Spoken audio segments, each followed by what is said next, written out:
Hey, West Coast family! The right gear can make all the difference in your training comfort and preventing injuries. The wrong gear can distract you and stand in the way. In today's video seminar, you'll learn how to navigate the hundreds of footwear options and get some insight into the importance of selecting the right pair for you. You'll also learn why running shoes come with removable sock liners. Your footwear is your first key to your success. Wearing the right shoes for you is one of the best ways to avoid injury and reach your training goals. And you have a lot of choices, hundreds, when it comes to running and walking footwear options. So, how do you know what shoes are right for you? Well, let's consider what running and walking shoes are designed to do. Running is a high-impact sport. Runners tend to land with the force of 3 to 4 times their body weight with every step. Fitness walkers tend to land with about 1.5 times their body weight. So, all running and walking shoes are made to reduce that impact by absorbing shock, as well as provide comfort with various types of cushioning. Where shoes differ is number 1, the level of stability they provide, and number 2, the way they feel. So first, let's talk stability. Based on your arch type and ankle flexibility, you're going to have a natural tendency to either roll inward toward your big toe, outward toward your pinky toe, or maybe right down the middle. If you tend to roll through the middle toward your big toe, you want your shoes to provide some stability to help guide your foot back to the middle. Those shoes fall into the intuitively named category of stability shoes. Stability shoes will often have a visible technology on the medial or the inside part of the shoe, like this pair of Kayanos. ASICS uses DualMax, which is a firmer cushioning that doesn't allow the foot to roll in. So if your foot does tend to roll in, this is going to resist that inward roll and help roll right down the middle. If you tend to roll through the middle to the outside toward your pinky toe, you'll want shoes that allow a little inward roll, a bit softer on the medial side, like this Nimbus. These are called neutral shoes. So these will tend to have cushioning that is a bit softer, and it's just going to allow the foot to do its thing naturally. So that's step 1. Do you need stability shoes or neutral shoes? If you're not sure, you can determine it by experiencing Fit Zone at Roadrunner Sports. It's fast, it's fun, it's free, and you'll get to see a 3D scan of your feet and arches. You'll also get to see a video recording of your ankles in action. Once you know your category, step 2 is to consider the way the shoes feel under and around your foot. And that really comes down to cushion levels and brands.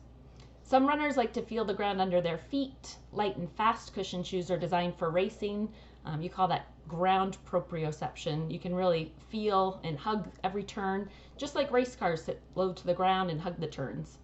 And just as you likely wouldn't want to drive cross country in a race car, you want something a bit more cushioned and comfortable for your longer distance running. So for endurance runners and walkers, generally a mid-level cushion or a max cushion shoe is going to do the trick for your long miles. From there, it comes down to brand selection and personal preference. Each brand offers stability in neutral shoes, just like you saw with the ASICS.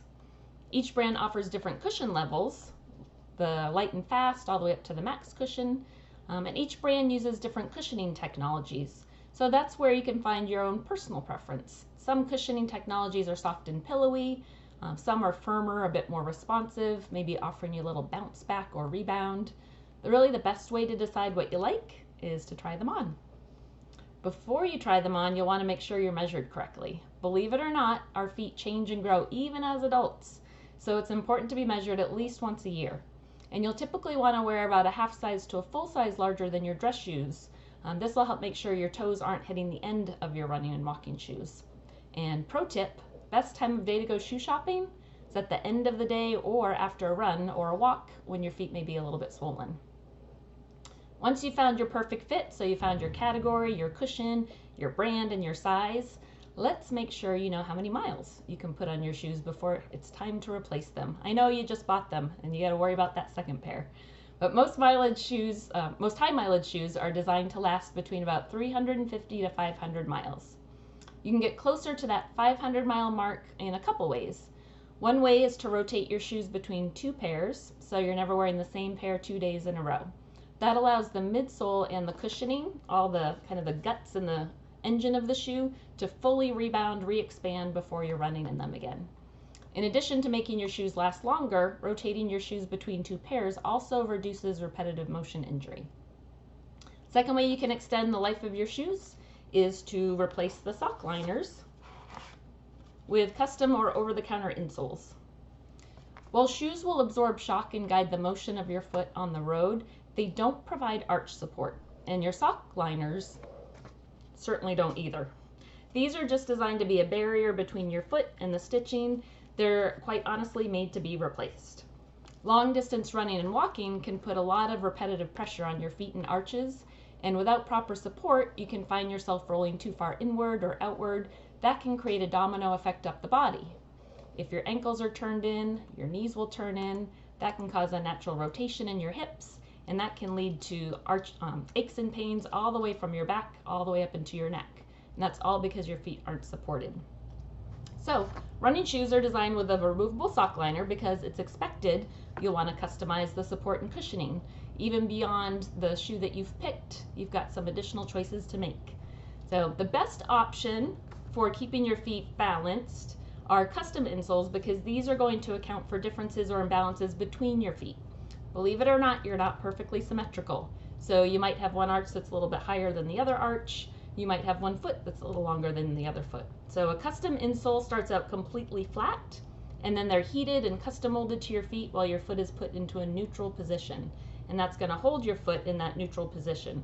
So you're not going to see this arch bending like you do with that sock liner. There are also some over-the-counter options that are great. These are pre-molded, and these are right out of the box, designed with a bit of arch support, and still offer more than the sock liner that comes in your shoes. Most over-the-counter insoles will last up to about 1,000 miles or 2 pairs of shoes. So now you've got some insight into how to choose from the hundreds of footwear options. You understand why the pair your best friend swears by may not be the best pair for you. And you know that getting professionally fitted may be your best starting point if you're new to your sport or if you haven't had guidance before. And now you know why these aren't glued in, because they're meant to be replaced. Happy training!